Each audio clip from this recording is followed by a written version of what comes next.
seorang anak itu akan dilahirkan untuk kita. Dia punya jabatan, dia itu adalah penasihat ajaib, dia itu adalah Allah yang perkasa. Jadi yang dilahirkan itu adalah Allah yang perkasa, Allah sendiri, ya.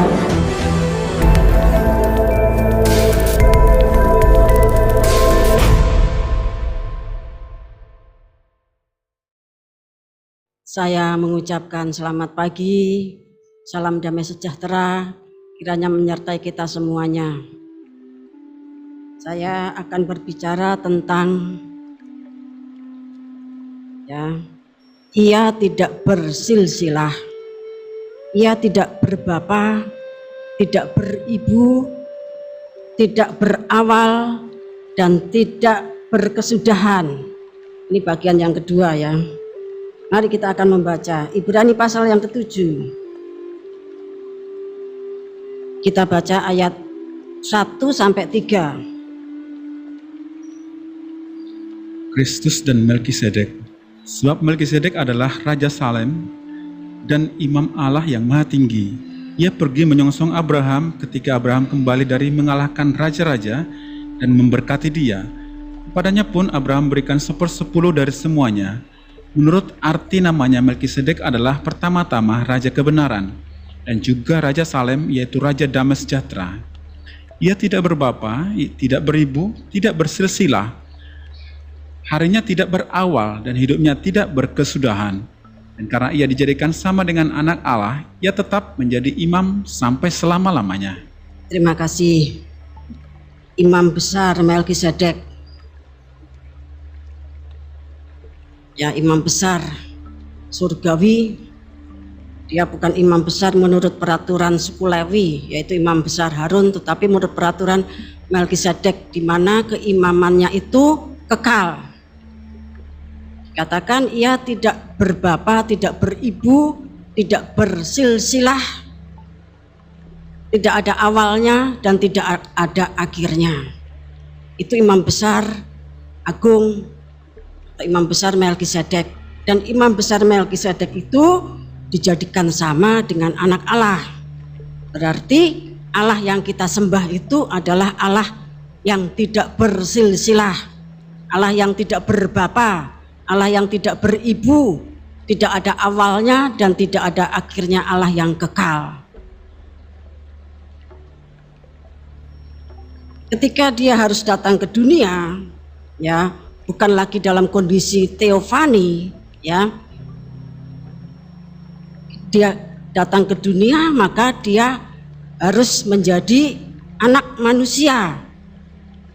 Ya, bukan ujuk-ujuk datang sebagai manusia, tetapi melalui proses yang wajar yang dia ciptakan untuk setiap anak manusia datang ke dunia itu melalui proses kelahiran, kecuali tentunya Adam dan Hawa, ya. Nah, pada saat dia itu menjadi anak manusia, ia dibuat sedikit rendah dari para malaikat.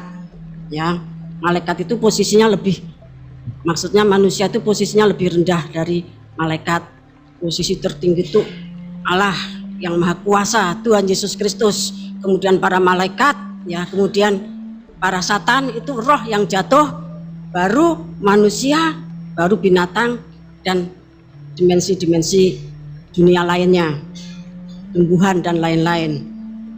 Ia dibuat sedikit rendah dari para malaikat yang oleh penderitaan maut, ya, sebagai anak manusia dia harus menderita, harus mati, dimahkotai oleh kasih karunia Allah.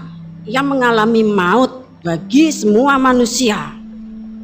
Ibrani 2 ayat 7 dan 9. Kemudian karena anak-anak yang harus ditebusnya, yang ditolongnya, yang harus diselamatkan dari maut itu, anak-anak itu adalah anak-anak dari darah dan daging, maka ia pun menjadi sama dengan mereka dan mendapat bagian di dalam keadaan mereka, supaya oleh kematiannya ia memusnahkan dia, yaitu iblis yang berkuasa atas maut, ya, supaya oleh kematiannya tersebut ia membebaskan manusia yang seumur hidupnya diperhamba oleh rasa takut kepada maut.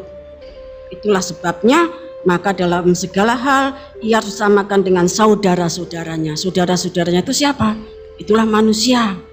Kejadian 1 ayat 26-27, bahwa manusia itu diciptakan menurut gambar dan rupa Tuhan. Maka Tuhan tidak malu menyebut manusia itu adalah saudaranya. Sehingga pada waktu Maria dan adik-adik Tuhan datang, ya, itu ibu dan saudaramu datang. Tuhan katakan, siapa saudaraku? Kamu yang mendengarkan firman Tuhan, ya.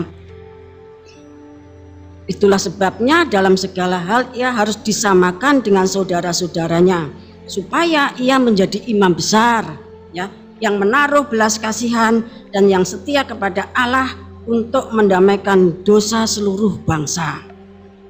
Ya, nah sekarang berarti kita ini mempunyai imam besar agung yang melintasi semua langit. Kalau Harun menjadi imam besar, dia masuk ruang maha suci dengan membuka tirai.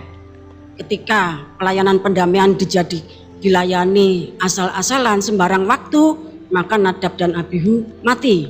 Nah, oleh sebab itu ditetapkan imamat 16 diizinkan 1 tahun sekali dengan segala peraturannya, ya. Sedangkan Tuhan Yesus Kristus, ya, dia imam besar agung yang sudah melintasi semua langit, yaitu Yesus anak Allah. Sebagai imam besar, ia dapat turut merasakan kelemahan-kelemahan kita. Ia telah dicobai, hanya tidak berbuat dosa. Jadi imam besar agung Melkisedek itu sama dengan anak Allah. Anak Allah itu Tuhan Yesus Kristus. Ya, dia tidak bersilsilah, tidak berbapa, tidak beribu, ya, tidak ada awal dan tidak ada akhir. Kita akan baca Ibrani pasal 10 ayat 1 dan seterusnya. Persembahan yang sempurna. Dalam hukum Taurat hanya terdapat bayangan saja dari keselamatan yang akan datang dan bukan hakikat dari keselamatan itu sendiri. Karena itu dengan korban yang sama dan yang setiap tahun terus-menerus dipersembahkan, hukum Taurat tidak mungkin menyempurnakan mereka yang datang mengambil bagian di dalamnya. Seperti kala itu mungkin pasti orang tidak mempersembahkan korban lagi, mereka yang melakukan ibadah itu tidak sadar lagi akan dosa setelah disucikan sekali untuk selama-lamanya. Tapi justru oleh korban-korban itu setiap tahun orang diperingatkan akan adanya dosa. Sebab tidak mungkin darah lembu jantan atau darah domba jantan menghapuskan dosa. Ya, sampai di sini dulu, nanti dilanjutkan, ya. Rasul Paulus itu, ya, melihat sebab tidak mungkin darah lembu jantan atau darah domba jantan itu menghapuskan dosa. Rasul Paulus yang pernah masuk Firdaus, ya, ke surga tingkat 3, entah di dalam tubuh, entah di dalam roh, dia tahu bahwa persembahan yang dilakukan menurut hukum Taurat, persembahan lembu jantan, ya, dengan darahnya, Bapak yang kasih Tuhan, itu tidak menghapuskan dosa.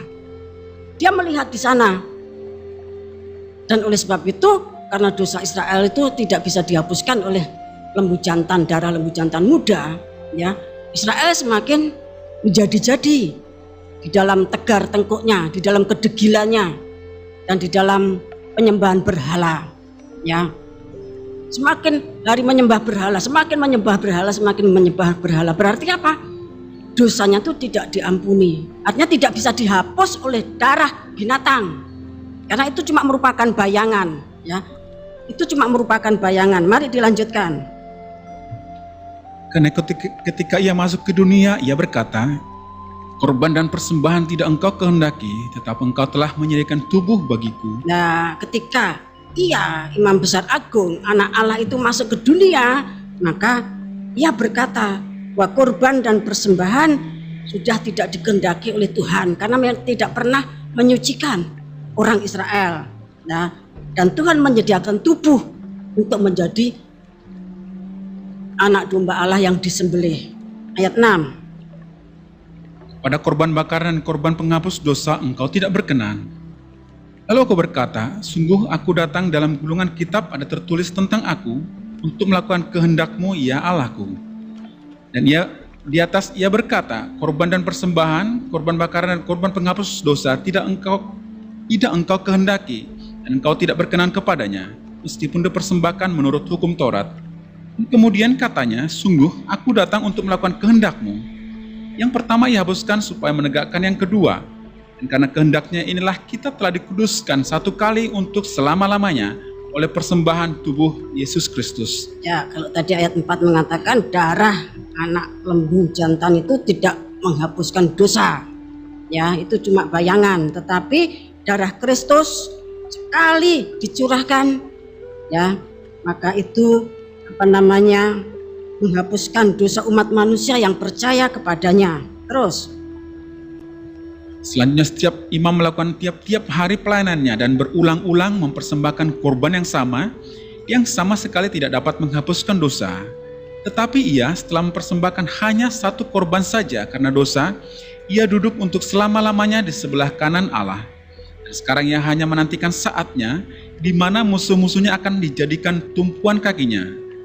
Oleh satu korban saja ia telah menyempurnakan untuk selama-lamanya mereka yang ia kuduskan. Nah, oleh satu korban saja, yaitu korban dari anak domba Allah, pengorbanan dari Sang Pencipta sendiri yang merelakan dirinya, merendahkan dirinya, mengosongkan dirinya, datang ke dunia dan disalibkan. Pada salib itu tertumpuk, tergantung, ya, di situ tuh banyak surat hutang dosa kita, ya, dipakukan di sana, sehingga dia menjadi yang paling terkutuk karena menanggung seluruh dosa umat manusia. Nah, dia berkorban cukup satu kali saja, itu sudah cukup untuk membenarkan, menyucikan dan menyempurnakan, ya, orang yang berharap dan datang kepadanya. Bapak Ibu kasih Tuhan, ya, tadi dikatakan bahwa imam besar itu adalah anak Allah, ya. Kita akan membaca Yohanes 5 ayat 18.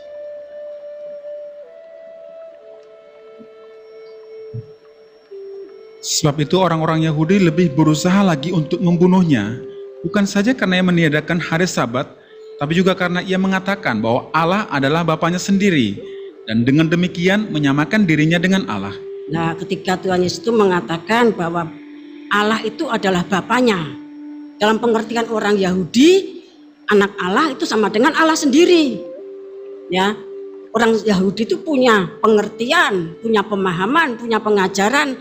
Kalau orang itu mengatakan bahwa dia itu anak Allah dan Allah itu adalah Bapanya, berarti dia itu Bapa, berarti dia itu Allah. Lah, orang Yahudi tidak bisa menerima hal tersebut. Karena apa?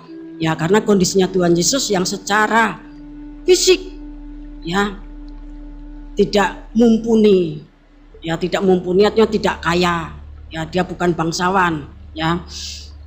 Bapak yang kasih Tuhan, kita akan baca juga Injil Yohanes pasal 17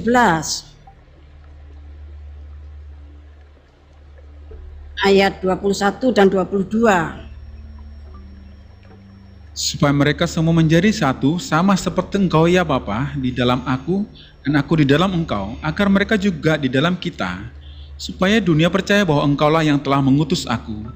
Dan aku telah memberikan kepada mereka kemuliaan yang Kau berikan kepadaku, supaya mereka menjadi satu, sama seperti kita adalah satu. Sama seperti kita adalah satu. Jadi Bapa dan Anak itu adalah satu. Ya, karena Bapa dan Anak itu satu. Kalau Tuhan Yesus katakan, aku anak Bapa, berarti dia tuh Bapa, berarti dia tuh Allah. Itu pemahamannya orang Yahudi seperti yang tadi saya katakan. Karena dikatakan di sini Tuhan Yesus dan Bapa itu kita adalah satu. Nah, kita merindukan, maksudnya Bapa dan Anak itu merindukan umat manusia itu juga menjadi satu, nanti akhirnya menjadi satu dengan Bapa dan Anak dalam kedudukan, ya, Allah itu Tuhan Yesus Kristus kepala dan kita umat manusia itu adalah tubuhnya. Ya, masuk pernikahan, kawin anak domba, yang menjadi satu antara umat dan Pencipta dan ciptaan itu menjadi satu. Itu tujuan dari kedatangan Tuhan Yesus ke dunia. Bapak yang kasih Tuhan, karena apa? Ya, ke orang Yahudi, orang Israel itu tahu bahwa Bapa itu ya anak, anak itu ya Bapa. Allah itu terdiri, ya, badan, jiwa, roh. Karena Alkitab mereka, ya, pengajaran mereka mengatakan demikian. Kita akan melihat Ulangan pasal 18 ayat 15 sampai 19. Seorang nabi dari tengah-tengahmu, dari antara saudara-saudaramu, sama seperti aku, akan dibangkitkan bagimu oleh Tuhan Allahmu. Dialah yang harus kamu dengarkan. Tepat seperti yang kamu minta dahulu kepada Tuhan Allahmu di Gunung Horeb, pada hari perkumpulan dengan berkata, tidak mau aku mendengar lagi suara Tuhan Allahku, dan api yang besar ini tidak mau aku melihatnya lagi, supaya jangan aku mati. Lalu berkatalah Tuhan kepadaku, apa yang dikatakan mereka itu baik. Seorang nabi akan kubangkitkan bagi mereka dari antara saudara mereka, seperti engkau ini. Aku akan menaruh firmanku dalam mulutnya, dan ia akan mengatakan kepada mereka segala yang kuperintahkan kepadanya.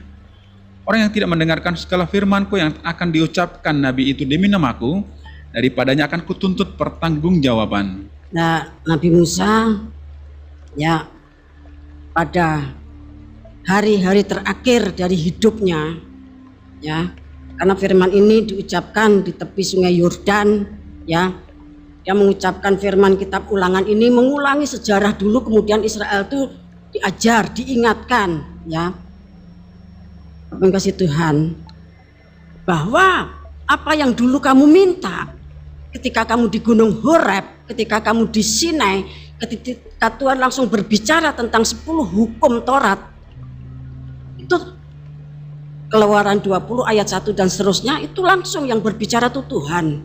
Seluruh orang Israel itu ketakutan seperti mau mati. Bahkan Musa sendiri pun di dalam kitab surat Ibrani dikatakan Musa pun ketakutan. Nah, ketika detik-detik terakhir doa permohonan mereka di Gunung Horeb itu dijawab, ya, dijawab bahwa nanti, ya, setelah kamu masuk negeri Kanaan, beberapa saat kemudian apa yang kamu minta itu dijawab. Seorang yang seperti aku dari kaum keturunanmu sendiri, dari suku Yehuda, yang akan bangkit, ya, orang yang seperti Musa yang akan memimpin kegerakannya orang Israel, orang Yahudi, dan kamu harus mendengarkan, karena kalau kamu tidak mendengarkan firman-Nya, firman itu nanti akan menjadi hakim pada akhir zaman. Itu menunjuk kepada Tuhan Yesus Kristus, ya. Kemudian Yesaya pasal 9 ayat 6.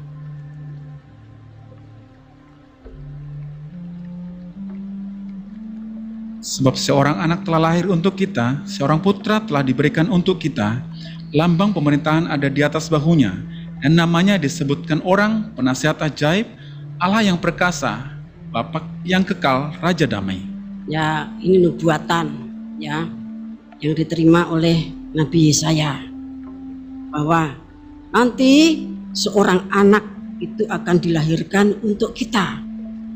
Dia punya jabatan, dia itu adalah penasihat ajaib, dia itu adalah Allah yang perkasa. Jadi yang dilahirkan itu adalah Allah yang perkasa, Allah sendiri, ya. Untuk orang Israel itu tidak membingungkan. Kemudian dia itu adalah Bapa yang kekal, ya, dia itu Bapa yang kekal, yang berkenan datang ke dunia menjadi manusia. Karena orang Israel, ya, seringkali melihat Teofani, Angelovani, ya, Kristofani dalam perjanjian baru, ya, bahkan juga Satanifani. Jadi melihat hal-hal seperti itu sudah biasa, sehingga kalau satu saat, ya, Allah sendiri itu datang ke dunia, ya, itu tidak membuat heran, tidak nggumunke orang Israel, karena anak yang akan dilahirkan, yang dinubuatkan itu punya jabatan, punya predikat, dia itu penasihat ajaib, dia itu Allah yang perkasa, dia itu Bapa yang kekal, yang datang ke dunia, ya. Kemudian dia itu Raja damai. Kita baca juga Yesaya pasal 8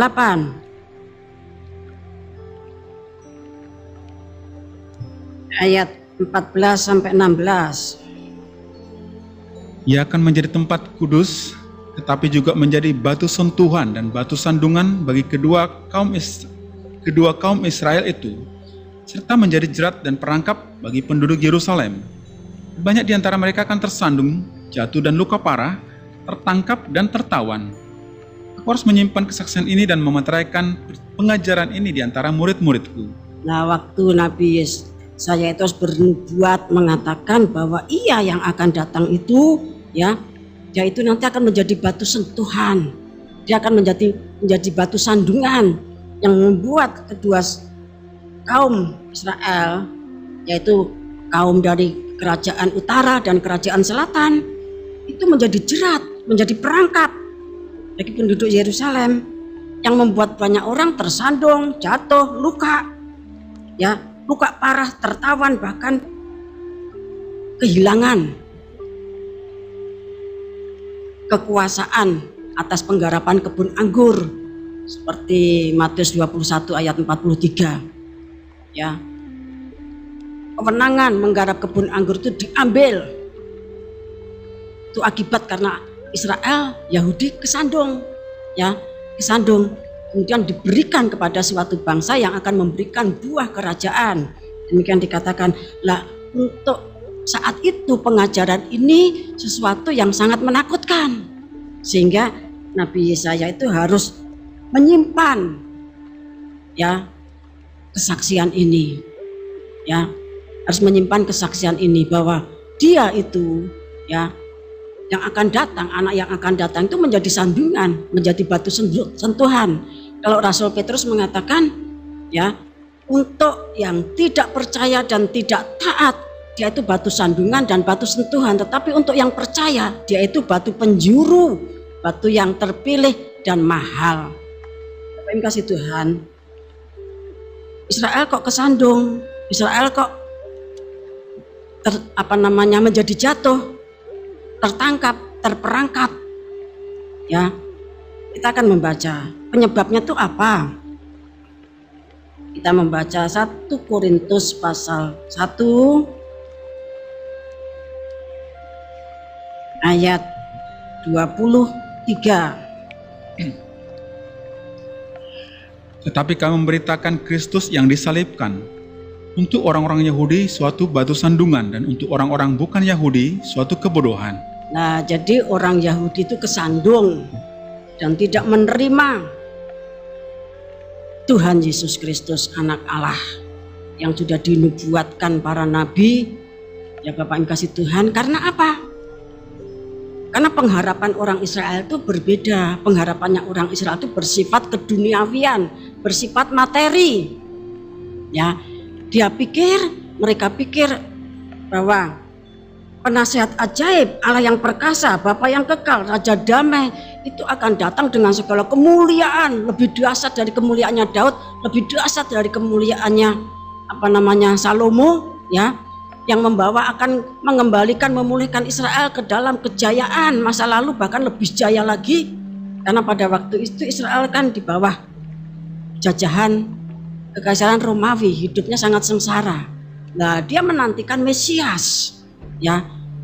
Nah, Mesias itu yang diurapi itu menunjuk kepada raja dan imam, ya. Harun itu waktu dilantik dia diurapi. Demikian juga raja-raja Israel ketika dilantik diurapi, ya. Kalau Raja Saul diurapi dengan buli-buli, dari minyaknya ditaruh di buli-buli tanah. Tetapi kalau Daud, ya, itu pada tabung tanduk. Perbedaannya demikian, ya. Nah, Mesias itu yang diurapi artinya dia itu raja dan imam. Nah, pikirnya orang Israel yang dijanjikan sejak zaman purba itu nanti akan bangkit menjadi raja yang perkasa, yang hebat, yang memimpin orang Yahudi, ya, orang Israel untuk melawan penjajahan Romawi, sehingga Israel kembali kepada kejayaannya. Nah, ternyata Bapak Ibu kasih Tuhan, yang dilihat adalah orang biasa, yang miskin, dikatakan, ya, serigala punya lubang, ya, dia tidak punya, ya, untuk meletakkan kepalanya. Burung punya sarang, tidak punya apa-apa, ya, tidak punya apa-apa. Sampai muridnya saja kelaparan mengisar gandum. Bapak Ibu kasih Tuhan, pakaiannya, ya, tentunya bukan seperti pakaiannya Herodes. Sekalipun dia berkuasa melakukan banyak perkara seperti yang ditulis di dalam Matius pasal 4 ayat 23 dan seterusnya, tetapi Bapak Ibu Tuhan, dia tidak mau dijadikan raja sampai orang Israel itu memaksa, ya, mau membawa Tuhan Yesus dengan paksa untuk dijadikan raja. Tapi Tuhan Yesus menyelinap, badannya dialing, dirajut, disembunyikan, kemudian dia berlalu. Bapak Ibu kasih Tuhan, karena apa? Pengharapannya perkara jasmani, ya, sampai Tuhan katakan, kita baca Lukas pasal 17 ayat 20.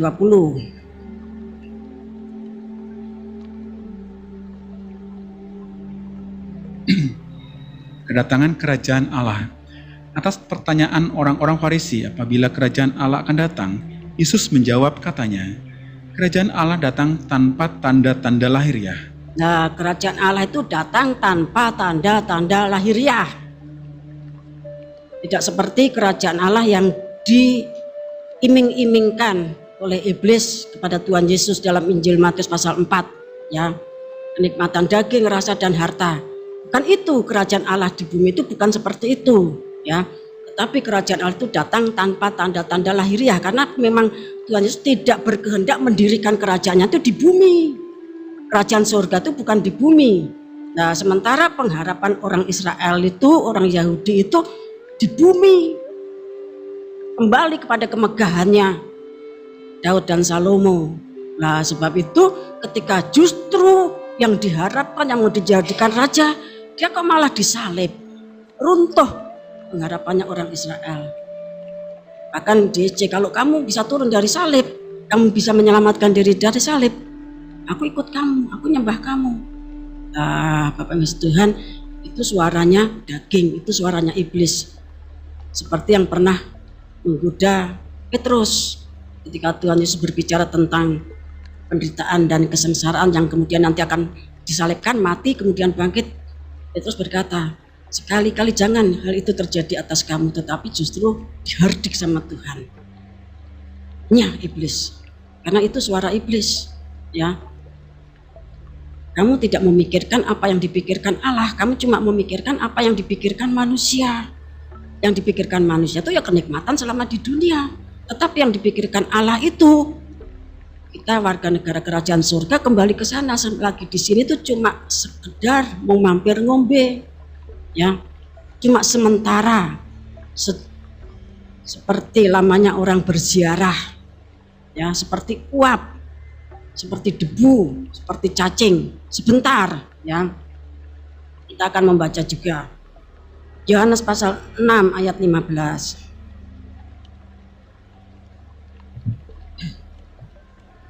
Yesus berjalan di atas air. Dan ketika hari sudah mulai malam. Ayat 6 ayat 15 saja. Dan ketika hari sudah mulai malam, murid-murid Yesus. Oh maaf ya. Ayat 15.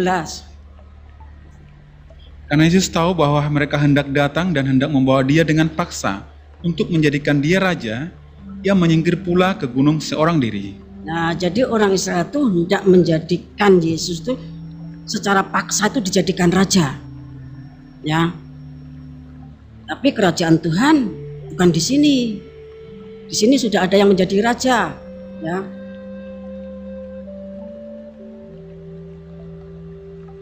Kita baca Yohanes 18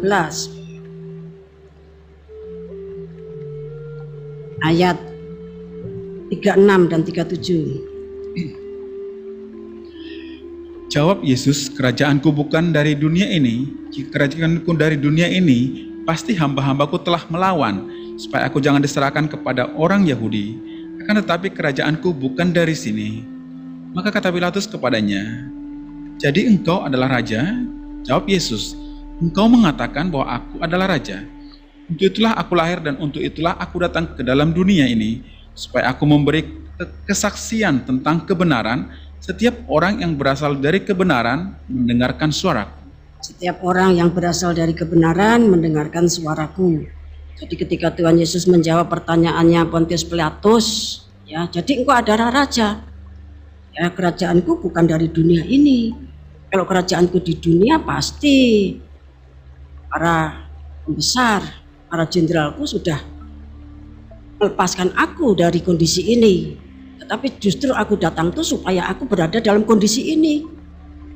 Injil Yohanes lainnya mengatakan aku datang tuh justru untuk sengsara, mati dan disalibkan. Itu sudah direncanakan sejak dunia belum dijadikan. Suratan Petrus mengatakan demikian. Bapak yang kasih Tuhan, ya. Jadi Israel tuh kesandung, ya, karena salib. Nah, apa ini terjadi begitu saja? Oh, semuanya tuh sudah ditata, diatur, direka Tuhan sempurna. Kita akan baca kitab suratan Roma pasal 11 ayat 11. Israel tersandung, bangsa-bangsa lain selamat. Maka aku bertanya, adakah mereka tersandung dan harus jatuh? Sekali-kali tidak. Tapi oleh pelanggaran mereka, keselamatan telah sampai kepada bangsa-bangsa lain supaya membuat mereka cemburu. Dilanjutkan ayat 25 sampai 31. Penyelamatan Israel. Sebab saudara-saudara, supaya kamu jangan menganggap dirimu pandai, aku mau agar kamu mengetahui rahasia ini. Sebagian dari Israel telah menjadi tegar sampai jumlah yang penuh dari bangsa-bangsa lain telah masuk. Dengan jalan demikian seluruh Israel akan diselamatkan, seperti ada tertulis, dari Sion akan datang penebus. Ia akan menyingkirkan segala kefasikan daripada Yakub. Dan inilah perjanjianku dengan mereka, apabila aku menghapuskan dosa mereka. Mengenai Injil, mereka adalah seteru Allah oleh karena kamu. Tapi mengenai pilihan, mereka adalah kekasih Allah oleh karena nenek moyang. Sebab Allah tidak menyesali kasih karunia dan panggilannya. Sebab sama seperti kamu dahulu tidak taat kepada Allah, tetapi sekarang beroleh kemurahan oleh ketidaktaatan mereka. Demikian juga mereka sekarang tidak taat, supaya oleh kemurahan yang telah kamu peroleh, mereka juga akan beroleh kemurahan. Jadi segala sesuatu itu direka oleh Tuhan, ya, benar, baik, dan sempurna. Israel diizinkan kesandung karena salib. Supaya apa? Supaya setiap orang yang percaya tidak binasa, ya, melainkan beroleh hidup yang kekal. Mereka itu dari bangsa-bangsa lain, ya, dari goyim. Dan nanti kalau jumlahnya itu sudah genap, apa yang kasih Tuhan, ya, maka keselamatan itu nanti semua Israel sisa itu akan diselamatkan. Nah, kalau bicara Injil, Israel itu, ya, seteru Allah karena Injil.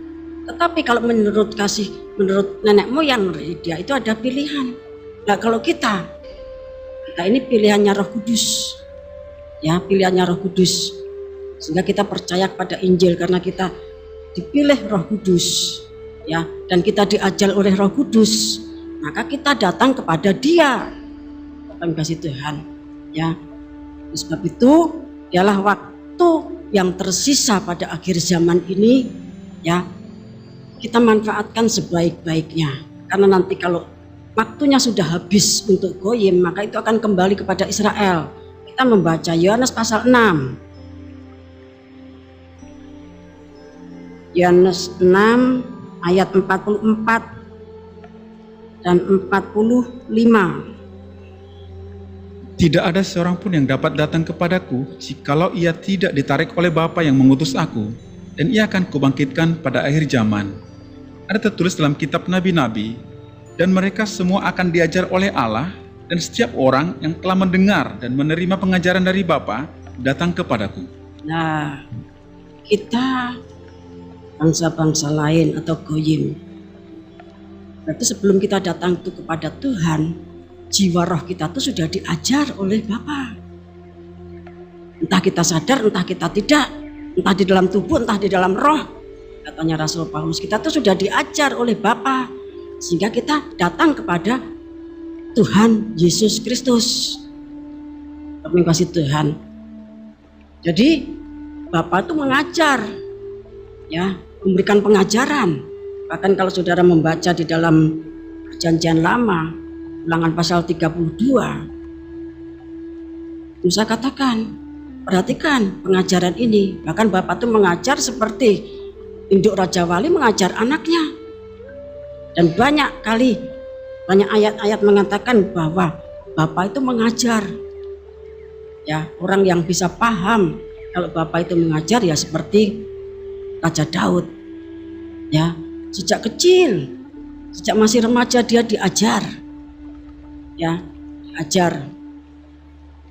Nah, orang yang diajar oleh Bapa, ya, yang diajar oleh Roh Kudus, nanti pada akhirnya dia tuh datang kepada Yesus. Ya, demikian. Bapak yang kasih Tuhan, tadi dikatakan di dalam Roma pasal 11 ayat 25-26, ada suatu misteri yang tidak semua orang tahu. Misteri apa? Yaitu bahwa Israel itu ya satu saat tidak tegar tengkuk lagi, tidak keras kepala lagi, tetapi mereka itu akan meratap. Kitab Zakaria mengatakan seperti meratapi anak tunggal. Ingat bagaimana nenek moyangnya, ya bahkan dia sendiri di dalam perkataannya, di dalam ucapannya, dalam pikiran dan hatinya menyalibkan Tuhan, mencaci maki, menghujat, menghina habis-habisan. Nanti kalau roh itu sudah dicurahkan, ya akan terjadi ratapan. Keluarga Daud tersendiri, istrinya tersendiri, keluarga Shimei tersendiri, istrinya tersendiri, keluarga Nathan tersendiri. Nah, Bapak Ibu Tuhan, maka terjadi pertobatan. Jadi selagi pintu itu tidak dibuka untuk Israel, mereka tuh menjadi seteru salib. Tapi nanti kalau pintunya sudah dibuka, tertutuplah untuk goyim, dan keselamatan itu kembali kepada Israel. Bapak yang kasih Tuhan, ya bagi kita sulit, bahkan para teolog pun begitu sulit memahami ya pengajaran tentang Bapa, Anak dan Roh Kudus, sehingga justru pengajaran itu menimbulkan banyak orang bingung dan membuat kita dibully, padahal itu pelajaran yang gampang. Ya, kita baca satu Kejadian pasal 1 ayat 26 dan 27.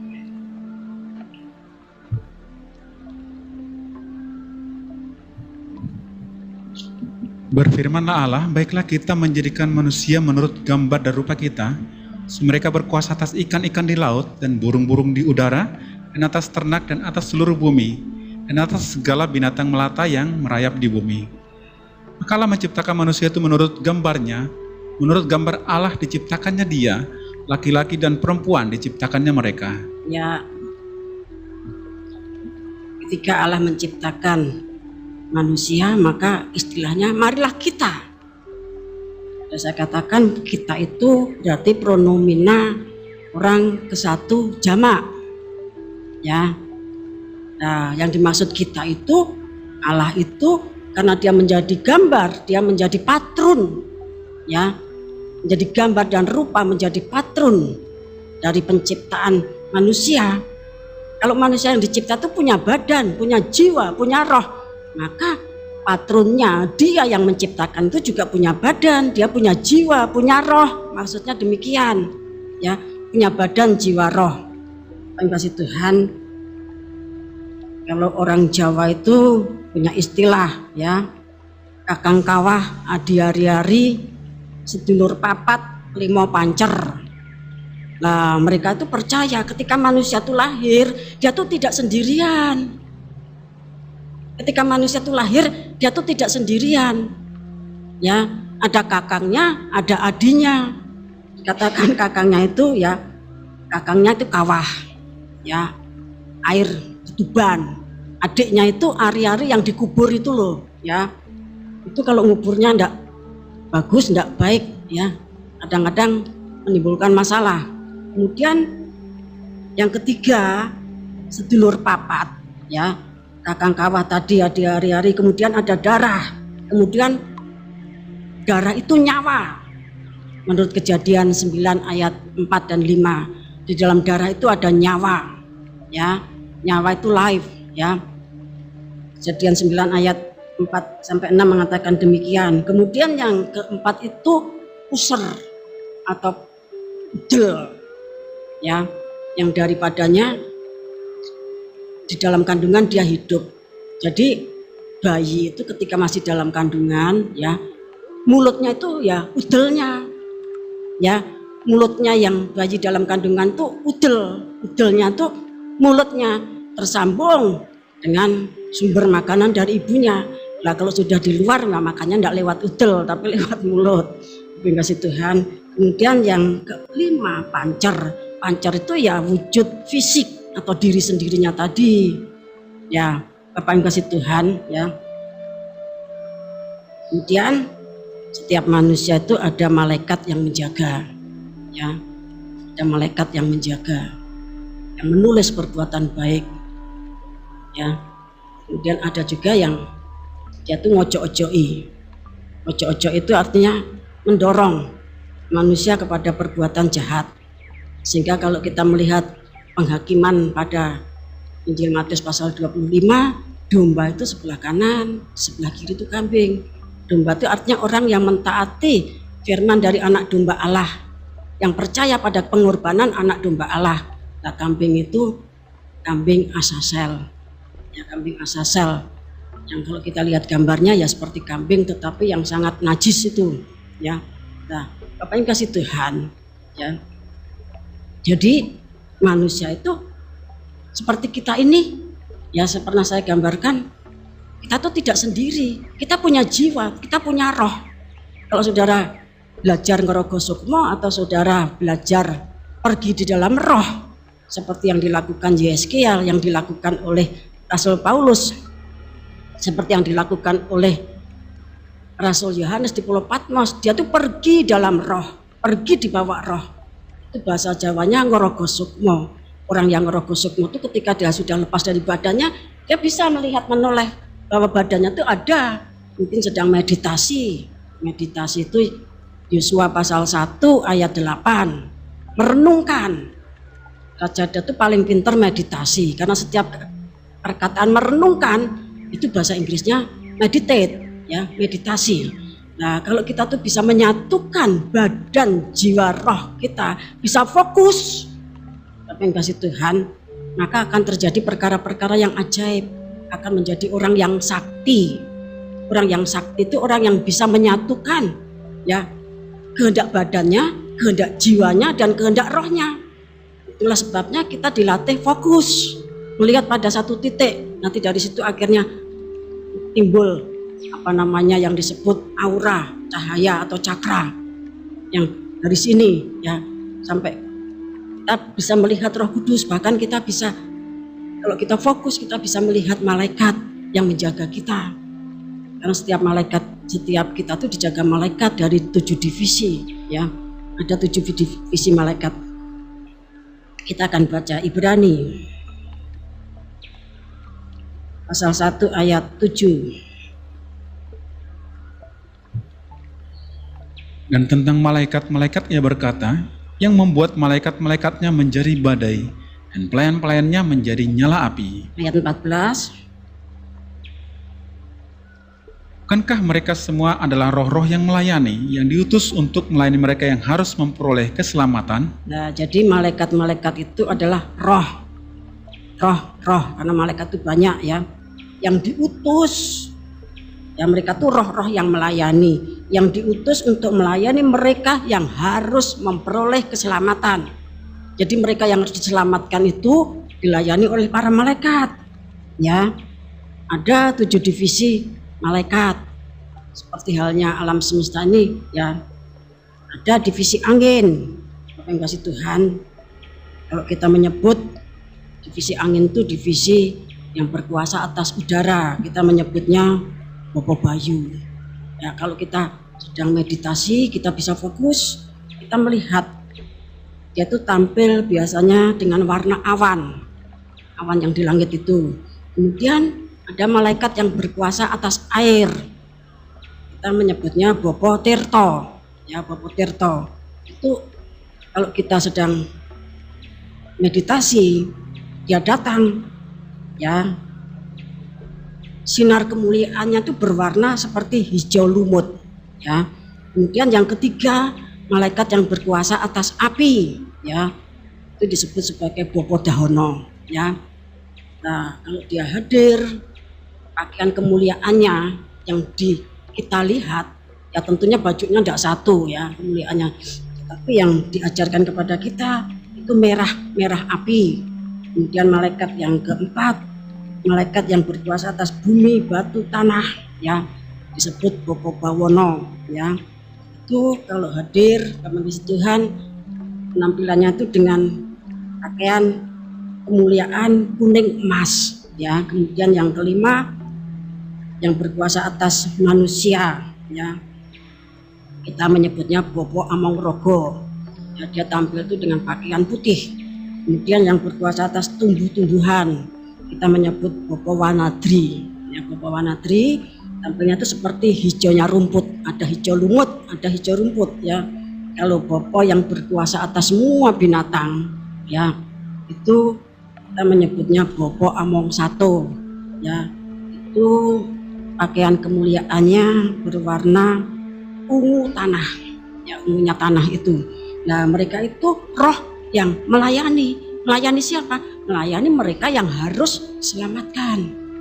Nah, Bapak Ibu kasih Tuhan, kalau kita tuh bisa menyatukan badan kita, jiwa kita, roh kita, ya, maka akan terjadi perkara-perkara yang besar.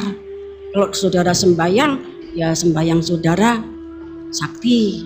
Kalau saudara pergi, saudara bisa pergi sungguhan. Tapi kan banyak kali manusia itu tidak bisa menyatukan badan jiwa rohnya. Badannya di sini tapi pikirannya yang ngeluyur, liar kemana-mana, ya. Badannya di sini di gereja tetapi pikirannya, batinnya pergi kemana-mana. Terima kasih Tuhan. Atau mungkin meditasi kebablasan, dia pergi ke dewan musyawarah sendiri. Esok-esok saya buka. Terima kasih Tuhan. Lah demikianlah ketika Bapa, Anak dan Roh Kudus, ketika badannya, jiwanya dan rohnya Allah itu, Bapa yang kekal itu menciptakan manusia itu dalam kondisi yang fokus, menyatu betul-betul. Bapak yang kasih Tuhan, sehingga terciptalah manusia yang serupa dan segambar dengan Dia. Kita pun bisa, kalau kita bisa menyatukan badan kita, jiwa roh kita, akan terjadi ya peristiwa-peristiwa yang dahsyat, dikatakan sakti. Ya, orang kalau sedang rogo sukmo itu tidak bisa fokus, ya, nanti banyak bencana di dalam perjalanannya. Nah, harus fokus, Bapak kasih Tuhan, ya. Jadi demikianlah yang dimaksudkan di dalam Kejadian pasal 1 ayat 26-27, ya. Bapak kasih Tuhan, ya. Ketika Adam Hawa itu diciptakan, kemudian dia menjadi makhluk yang hidup, menjadi manusia yang hidup. Dia itu bisa melihat, dia bisa melihat Tuhan, dia bisa mendengar Tuhan, ya, dia bisa melihat kondisinya Tuhan itu seperti apa, fisiknya itu seperti apa, kemuliaannya seperti apa. Ya tentunya tidak beda dengan kondisinya Adam. Dia pencipta, Adam ciptaan, kan serupa dan segambar. Jadi dia bisa melihat dan bisa mendengarkan, sehingga Bapak kasih Tuhan, kita membaca ayat 28a dari Kejadian pasal 1.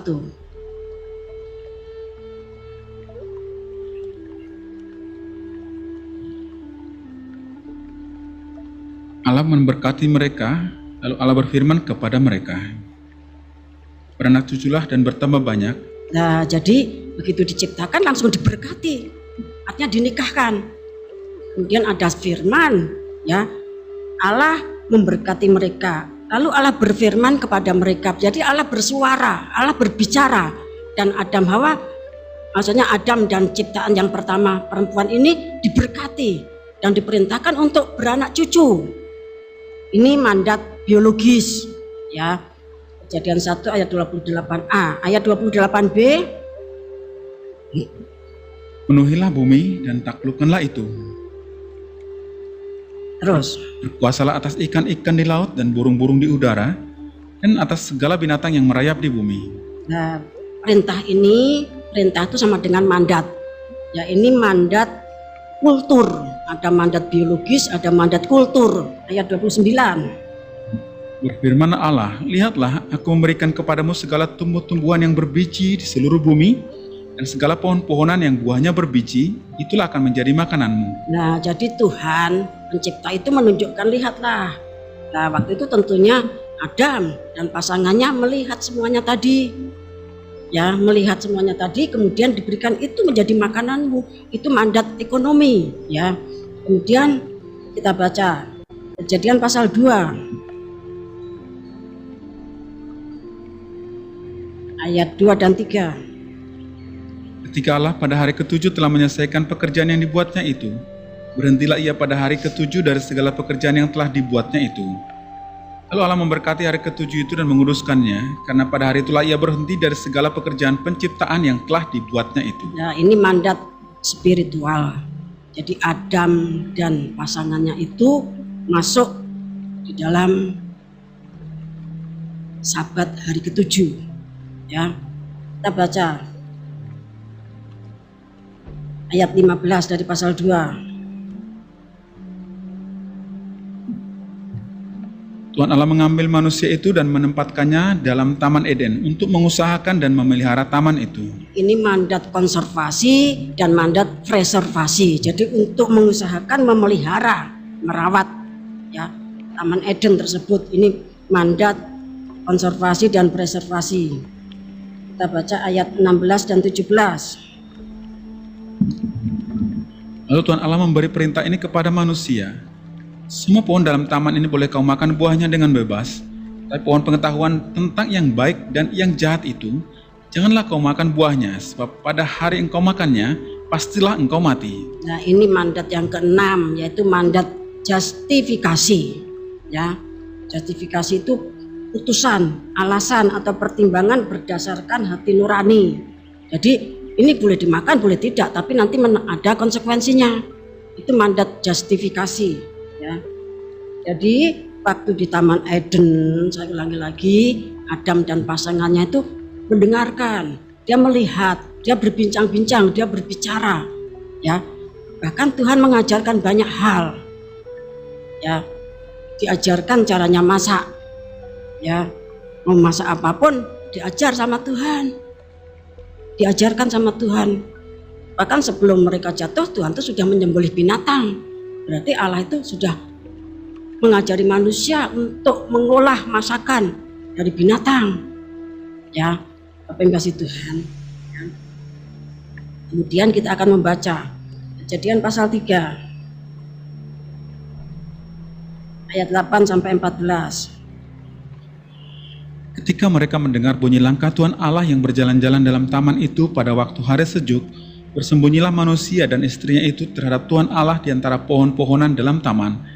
Tapi Tuhan Allah memanggil manusia itu dan berfirman kepadanya, "Di manakah engkau?"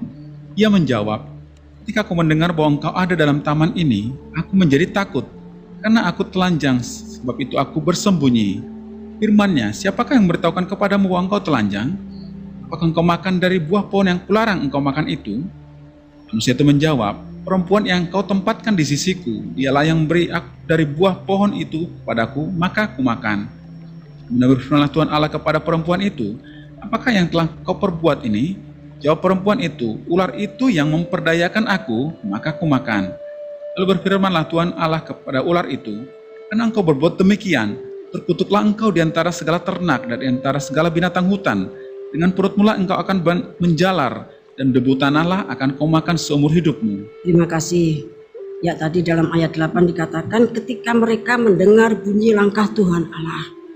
Jadi Taman Eden itu, saya ulangi lagi, Adam Hawa itu melihat Tuhan itu seperti apa, penciptanya itu seperti apa, seperti gambar dirinya. Ya, karena dia dibuat menurut gambar dan rupa Tuhan. Kemudian mereka mendengar, mereka berbincang-bincang. Ya, nah di sini dalam Kejadian pasal 3 ayat 8 sampai 14 itu, 18 Tuhan terjadi dialog interaktif. Ya, terjadi dialog interaktif antara Tuhan dengan manusia, bahkan dengan perempuan. Kemudian terjadi juga penghakiman atas ular, atas Hawa, dan atas Adam. Ya, karena Hawa nuruti ular, dan nanti yang akan meremukkan kepalanya keluar itu benihnya perempuan. Pertama tentunya Hawa, sampai nanti perempuan yang melahirkan Kristus. Nah, sebab itu pada waktu kamu mengandung, melahirkan, kesusahan dan kesakitannya itu dibuat sama Tuhan sangat banyak sebagai hukumannya. Bapak kasih Tuhan, sekiranya mereka itu tidak jatuh dalam dosa, orang mengandung dan melahirkan itu tidak sakit. Ya, orang mengandung dan melahirkan itu tidak sakit. Nah, kemudian hukuman untuk Adam apa? Kamu akan mencari rezeki dengan sangat berat, dengan sangat sulit di tanah yang sudah terkutuk, ditumbuhkan oleh Tuhan semak, belukar, onak, duri, ya, dengan berjerih payah, dengan berpeluh mencari rezeki sampai akhirnya kembali kepada tanah. Nah, Mas Tuhan, terjadi penghakiman. Kemudian kita baca ayat 21 sampai 24.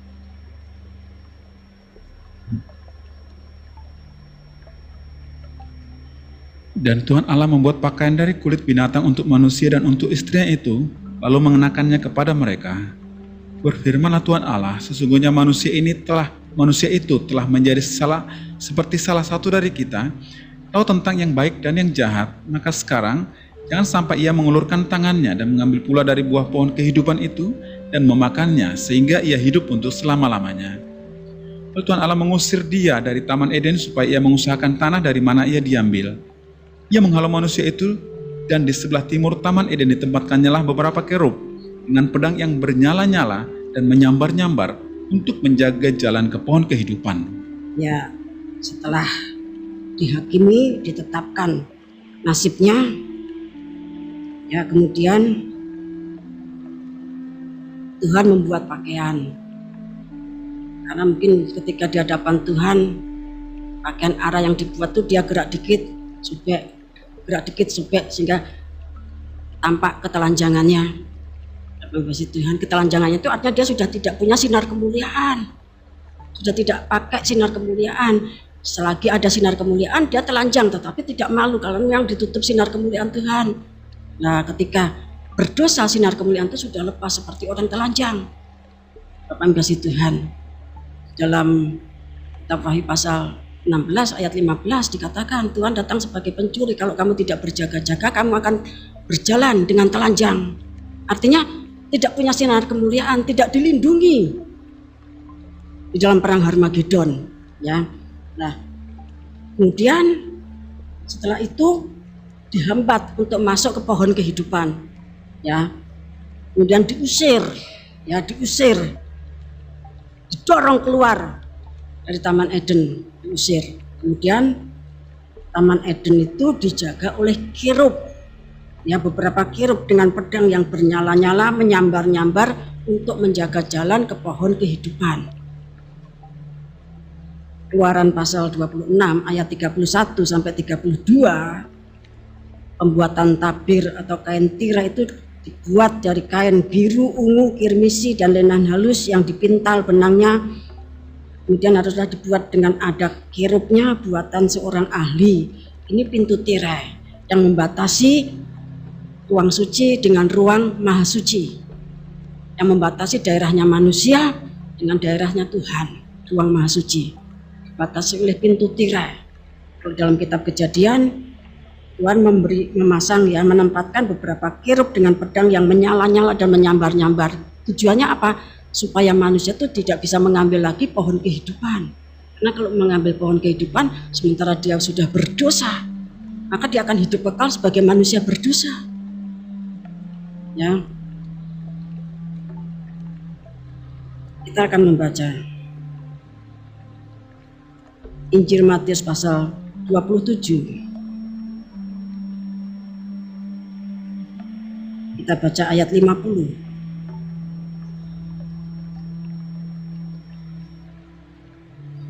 sampai 54. Ya. Matius 27 ayat 50 sampai 54.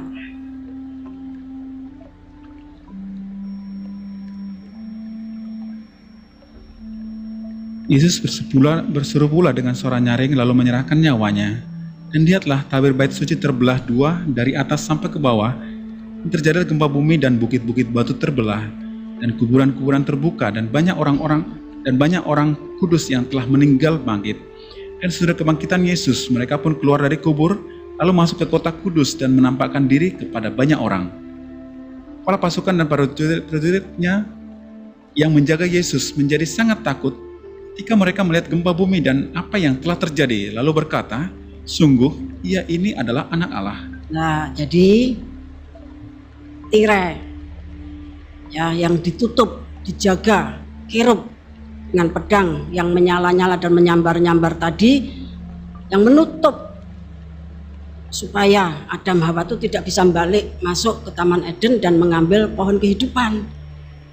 Namun demikian, ketika Tuhan Yesus itu mati di atas kayu salib dan menyerahkan nyawanya, maka tirai atau tabir bait suci yang ada di bumi itu terbelah dua, bukan dari atas ke bawah, bukan dari bawah ke atas, tetapi dari atas ke bawah. Dan kemudian terjadilah kebangkitan dan orang-orang kudus itu masuk ke kota kudus, masuk Yerusalem. Sehingga salah satunya siapa? Ya tentunya penyamun yang satu yang percaya pada Tuhan Yesus. Hari ini juga masuk Firdaus bersama dengan Tuhan. Yang masuk ke Firdaus yang dikatakan Alkitab siapa? Rasul Paulus, entah di dalam tubuh, entah di dalam roh. Dalam kasih Tuhan, banyak orang-orang kudus yang masuk ke kota Yerusalem, masuk ke surga. Artinya kembali dia boleh menikmati pohon kehidupan, hidup kekal sejak Tuhan Yesus mati dan menyerahkan nyawanya. Kita baca Ibrani pasal 10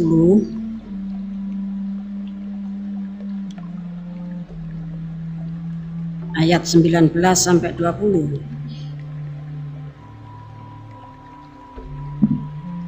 Ketekunan. Jadi saudara-saudara, oleh darah Yesus kita sekarang penuh keberanian dapat masuk ke dalam tempat kudus, karena Ia telah membuka jalan yang baru dan yang hidup bagi kita melalui tabir, yaitu dirinya sendiri. Nah, jadi saudara-saudara, oleh karena darah Yesus, ya, kita sekarang penuh keberanian dapat masuk ke tempat kudus. Ya. Karena Ia telah membuka jalan yang baru, jalan yang sudah ditutup pada kitab Kejadian pasal 3 tadi dibuka. Dibuka oleh siapa? Yaitu oleh Allah sendiri. Bukan tanpa syarat, bukan tanpa tindakan. Dia harus datang ke dunia dan dia sengsara, menanggung semua kutuk dosa, menanggung semua sengsaranya orang berdosa, ditanggungnya di kayu salib, supaya yang percaya tidak binasa, melainkan beroleh hidup yang kekal. Ya, nah, karena Ia telah membuka jalan yang baru dan yang hidup bagi kita melalui tabir. Tabir itu siapa? Yaitu dirinya sendiri yang disobek, yang diremukkan di atas kayu salib. Terima kasih Tuhan. Nah, sekarang ini perkara ini masih menjadi sandungan untuk orang Yahudi. Kesempatan masih terbuka untuk kita. Kita akan membaca Kisah Para Rasul pasal 2 ayat 36 sampai 41. Jadi seluruh kaum Israel harus tahu dengan pasti bahwa Allah telah membuat Yesus yang kamu salibkan itu menjadi Tuhan dan Kristus. Ketika mereka mendengar hal itu, hati mereka sangat terharu. Lalu mereka bertanya kepada Petrus dan rasul-rasul yang lain, apakah yang harus kami perbuat, saudara-saudara? Jawab Petrus kepada mereka, bertobatlah dan hendaklah kamu masing-masing memberi dirimu dibaptis dalam nama Yesus Kristus untuk pengampunan dosamu. Maka kamu akan menerima karunia Roh Kudus. Sebab bagi kamulah janji itu dan bagi anak-anakmu dan bagi orang yang masih jauh, itu sebanyak yang akan dipanggil oleh Tuhan Allah kita. Dengan banyak perkataan lain lagi, Ia memberi suatu kesaksian yang sungguh-sungguh dan Ia mengecam dan menasihati mereka, katanya, berilah dirimu diselamatkan dari angkatan yang jahat ini. Ayat 41. Cara hidup jemaat yang pertama, orang-orang yang menerima perkataannya itu memberi diri dibaptis Dan pada hari itu jumlah mereka bertambah kira-kira 3.000 jiwa. Nah, ini gereja perdana. Gereja perdana itu terwujud pada hari raya Pentakosta ketika Roh Kudus dicurahkan. Pada hari raya Pentakosta, persembahan roti yang harus dipersembahkan itu, kalau biasanya Paskah dan lain-lain itu tidak boleh ada ragi. Siapa yang pakai ragi dan menyimpan ragi akan dimusnahkan dari tengah-tengah bangsanya. Tetapi justru pada hari raya Pentakosta, 2 roti yang dipersembahkan itu harus dicampur dengan ragi. Imamat pasal 23 yang mengatakan demikian. Nah, Bapak Ibu kasih Tuhan, maka ketika orang Israel itu berkumpul dari mana-mana, ya, orang-orang yang saleh, mereka datang ke Yerusalem untuk merayakan Paskah sampai Pentakosta. Bapak Ibu kasih Tuhan, ya, dari Paskah sampai Pentakosta itu kurang lebih ya 50 hari, ya, 50 hari lebih sedikit, ya.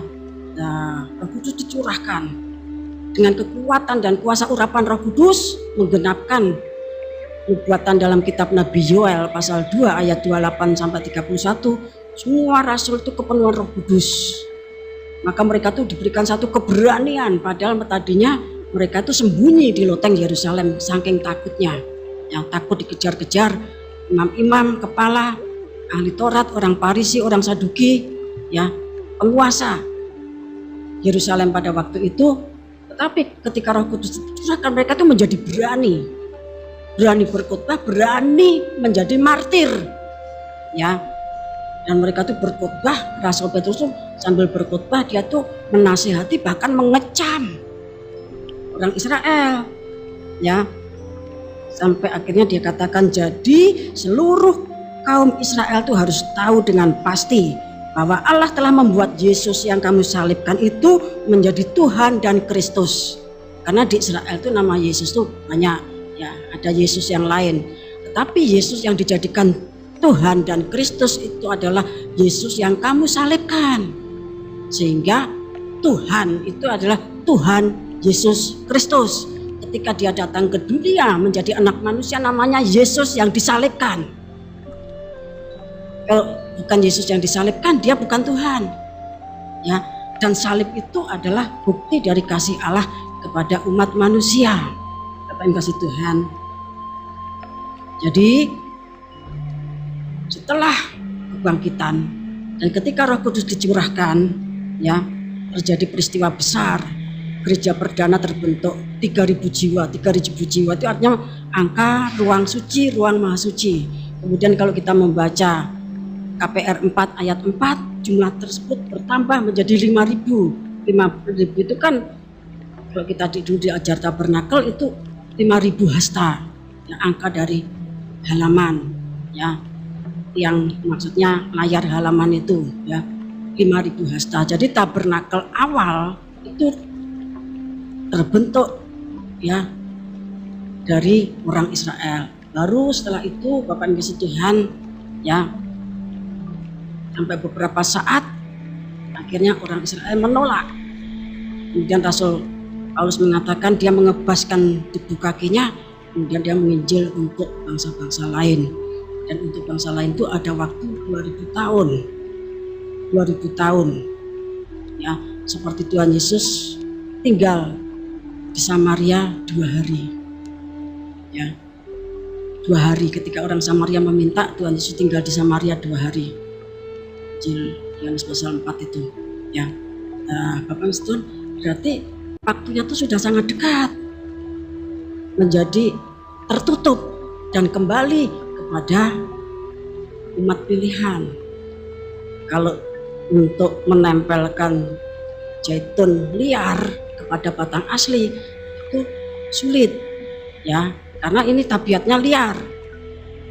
Ini zaitun asli, batang zaitun asli, tetapi batang zaitun asli yang dipatahkan ketika nanti sudah menjadi dihidupkan, kemudian ditempelkan, dicangkokkan kembali, itu sangat mudah karena memang punya tabiat, punya karakter, punya kesamaan. Jadi penyelamatan Israel sisa, ya, itu dikatakan sulit, ya sulit, dikatakan gampang, ya gampang, ya. Sebab itu kita yang dipilih untuk membangkitkan cemburunya orang Israel, mereka itu tidak bermodalkan uang, karena kalau menyangkut materi Israel itu sudah sugih blegedu, orang katakan kaya raya ndak karu-karuan. Nah, yang membuat mereka itu nanti cemburu kalau kita tuh sebagai utusan dari timur tuh sakti, ya bisa melakukan apa yang dilakukan Musa, bisa melakukan apa yang dilakukan Elia, bisa melakukan apa yang dilakukan Tuhan Yesus. Karena memang menurut Yohanes 14 ayat 12, kamu yang percaya kamu akan melakukan pekerjaan yang seperti yang aku lakukan, bahkan lebih besar dari itu, karena aku pergi kepada Bapa. Nah, jadi hikmat marifat kesaktian itu, Bapak kasih Tuhan, itu modal dari Goyim untuk membangkitkan cemburunya orang Israel, seperti yang ditulis dalam Efesus pasal 3 ayat 1 dan seterusnya, rahasia panggilan bangsa kafir. Bapak kasih Tuhan, kita menantikan saat semuanya itu nanti terjadi. Sebagai ayat yang terakhir kita baca,